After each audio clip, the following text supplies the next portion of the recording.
민수는 33이었다. 그의 인생은 그 나이보다 훨씬 더 오래된 사람처럼 낡아 있었다. 퇴근 없는 삶, 휴일이 사치인 세상 속에서 그는 늘 아슬아슬하게 버텼다. 3번의 직장을 거치며 남은 건 경력 단절자라는 꼬리표뿐이었다. 모든 게 자신 탓인 것만 같았다. 그는 노력했고 참았고 버텼지만 세상은 그를 기억하지 않았다. 월세는 밀리고 카드값은 연체됐다. 통장 잔고는 13,840원. 그 숫자가 유일한 현실이었다. 밤마다 알바 사이트를 뒤졌다.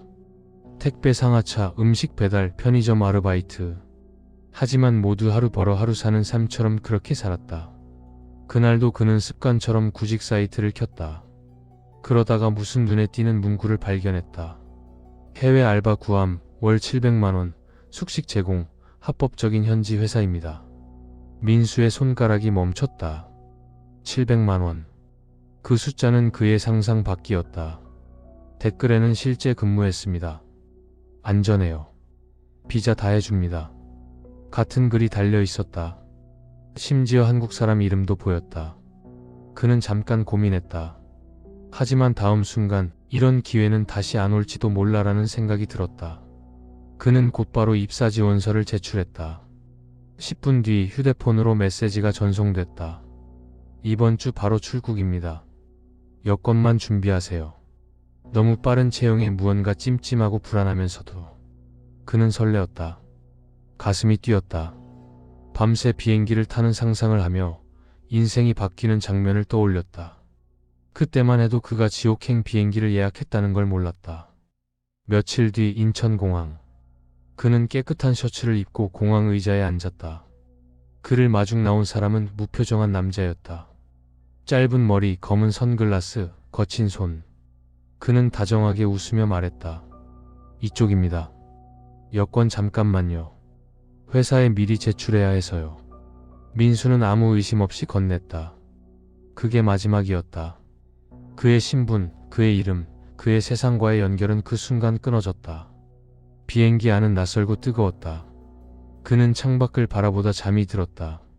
그리고 눈을 떴을 때 그곳은 낯선 땅이었다. 입국 게이트를 나서자마자 매캐한 공기 냄새가 코를 찔렀다. 공항 밖에는 총을 맨 남자들이 서 있었다. 그들은 아무 말 없이 그를 차에 태웠다. 차는 도로를 벗어나 먼 산길로 들어섰다. 흙먼지가 창문 사이로 들어와 목을 찔렀다. 해가 지고 나서야 도착한 곳은 철조망으로 둘러싸인 회색 건물이었다. 입구에는 CCTV와 무장 경비원이 있었다. 문이 열리고 쿵 하는 소리와 함께 철문이 닫혔다. 그 소리는 마치 감옥문이 닫히는 소리 같았다. 안으로 들어가자 첫 냄새는 썩은 고기 같았다. 습기가 가득 찬 복도 벽에는 물 얼룩이 있었다. 그는 입구에서 가방을 빼앗겼다. 보안상 잠깐 맡아둘게요. 남자는 웃으며 말했다. 하지만 그 웃음 뒤에는 냉기가 깃들어 있었다. 그날 밤 그는 처음으로 수용소에 잠을 잤다. 한 방에 20명이 넘게 들어 있었다. 서로의 몸이 닿을 정도로 좁았다. 천장은 낮았고 전등은 깜빡였다. 바닥엔 매트리스 대신 곰팡이 낀 담요가 깔려 있었다. 누군가 숨을 거칠게 쉬었다. 누군가는 울고 있었다. 한쪽 구석에서는 사람의 신음이 들렸다. 물 좀. 그때 그는 깨달았다. 이곳은 회사가 아니었다. 다음날 아침 그들은 한 줄로 세워졌다. 건장한 남자들이 나타나 호루라기를 불었다. 오늘부터 일이다.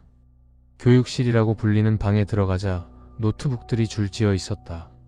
화면엔 여자 사진이 수백 장 저장되어 있었다. 이제부터 넌 여자다.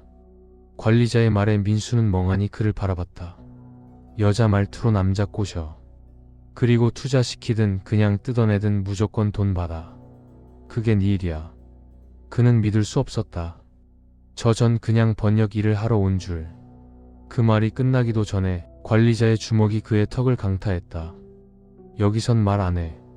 시키는 대로 해. 그날 저녁 민수는 피를 닦으며 노트북 앞에 앉았다. 그의 이름은 이제 크리스탈이었다. 29살 영어 강사, 미국 거주. 그는 시키는 대로 SNS에 글을 올리고 무작위로 사람들에게 메시지를 보냈다. 오빠 나 오늘 너무 힘들었어요. 오빠 너무 보고 싶어. 그 짧은 문장이 낯설었지만 그 문장으로 시작해서 계속 이어진 대화는 결국 돈이 됐고 관리자들은 웃었다. 그때부터였다. 민수는 점점 사람 같지 않게 변했다. 매일 새벽 5시 기상. 물 한 컵, 죽 한 그릇, 그리고 18시간의 노동. 눈꺼풀이 감기면 고무봉이 날아왔다. 눈 떠. 그곳의 공기는 항상 눅눅했다. 환기가 되지 않는 방, 땀 냄새와 담배 연기, 곰팡이와 피 냄새가 섞여 있었다. 벽에는 누군가 손톱으로 긁은 자국이 있었다. 살려줘. 글자는 반쯤 지워져 있었다. 밤이 되면 전기가 끊겼다. 어둠 속에서 들리는 건 숨소리, 그리고 때때로 울음소리였다. 누군가는 몰래 기도를 했고 누군가는 아무 말 없이 벽만 바라봤다. 그 벽 뒤엔 또 다른 방이 있었고 그곳에서 비명소리가 났다. 건수 못 채운 놈. 그 한마디면 이유는 충분했다. 밤마다 누군가는 사라졌다. 아침이 되면 다시 숫자가 줄었다. 민수는 처음엔 울었다. 하지만 시간이 지나자 울음이 나오지 않았다. 감정이 사라졌다. 두려움도 미움도 슬픔도. 그는 그저 입력 기계가 되었다. 타이핑을 멈추면 죽는다. 그렇게 40일이 흘렀다. 그는 손가락 관절이 부을 정도로 키보드를 쳤다.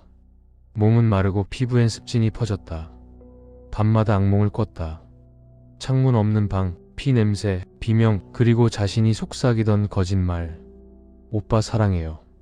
그는 스스로에게 물었다. 나는 아직 인간일까? 그러던 어느 날이었다. 외부에서 총소리가 들렸다. 관리자들이 허둥지둥 뛰어다녔다. 현지 경찰의 단속이었다. 모두 창고로 몰렸다. 밖에 나가면 다 죽는다. 문이 닫히고 자물쇠가 채워졌다. 그 어둠 속에서 민수는 창문을 발견했다. 좁고 녹슨 틈. 그는 손톱으로 쇠창살을 긁었다. 피가 나고 손이 찢어졌지만 멈추지 않았다. 지금 아니면 못 나가. 숨이 막히는 더위 속에서 그는 창살 하나를 휘게 만들었다. 어디서 그런 초인적인 힘이 나왔는지 그는 지금도 믿기지가 않았다. 온몸을 비틀어 빠져나오는 순간 누군가 그의 다리를 잡았다. 나도 데려가. 민수보다 더 말라 비틀어지고 얼굴은 상처투성이인 그는 눈물을 흘리며 애원했다. 민수는 눈을 잠시 감았다. 이 사람을 지금 데려가기엔 시간이 너무 촉박했다. 결국 그 손을 뿌리치고 달렸다. 밖은 새벽이었다. 공기에는 흙냄새와 피 냄새가 섞여 있었다. 그는 맨발로 달렸다. 땅은 지늘기였고 발바닥은 피로 물들었다. 깨 짖는 소리, 총성, 고함. 모든 게 뒤엉켜 들렸다. 그는 한참을 달려 숲을 빠져나와 어느 한 농장 앞에서 쓰러졌다. 눈을 떴을 때 낯선 남자가 그를 내려다보고 있었다. 현지 농부였다. 그 농부는 바로 경찰에 신고했고 여러 절차를 거쳐 민수는 한국 대사관으로 인도됐다. 대사관에 왔지만 한국으로 돌아가는 데까지는 몇 주가 걸렸다. 그 과정에서 다시 그곳으로 잡혀갈지도 모른다는 불안감에 그곳에 있을 때와 같은 공포를 똑같이 느끼며 시간을 보냈다. 시간이 흘러 결국 그는 살아 돌아왔다. 하지만 그는 더 이상 이전의 민수가 아니었다. 한국에 돌아와도 밤마다 깼다. 이불 속에서 숨을 죽인 채 귀를 막았다. 그 방의 냄새가 여전히 코에 맴돌았다. 샤워기에서 물이 떨어지는 소리조차 고무봉이 떨어지는 소리로 들렸다. SNS를 보면 손이 떨렸다. 크리스탈이라는 이름이 떠올랐다. 그가 썼던 문장들이 머릿속에서 흘러나왔다. 오빠 나 오늘도 힘들었어요. 그 문장을 쓸 때마다 누군가는 돈을 잃고 어쩌면 목숨을 잃었을지도 모른다. 그는 자신이 피해자인 동시에 가해자였다는 사실을 견딜 수 없었다. 사람들은 말했다. 그런 곳을 왜 갔어요? 그 정도면 눈치챘어야죠. 그는 대답하지 않았다.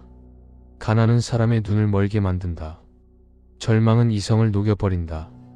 그건 겪어보지 않은 사람은 절대 이해하지 못한다. 민수는 늘 혼잣말을 했다. 그 방엔 아직도 누군가 있어요. 그 말이 끝날 때 그의 눈동자가 떨렸다. 내가 도망칠 때 나를 잡던 그 손. 그 손이 아직도 내 꿈속에 있어요. 그는 여전히 지옥의 문턱에 서 있었다. 몸은 한국에 있지만 영호는 그 방에 남아 있었다. 밤이 깊을수록 그는 귀를 막았다.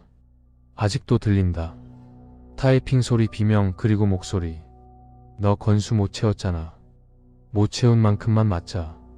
그는 아직 살아있지만 그곳에서 벗어나진 못했다. 지옥은 멀리 있지 않아요.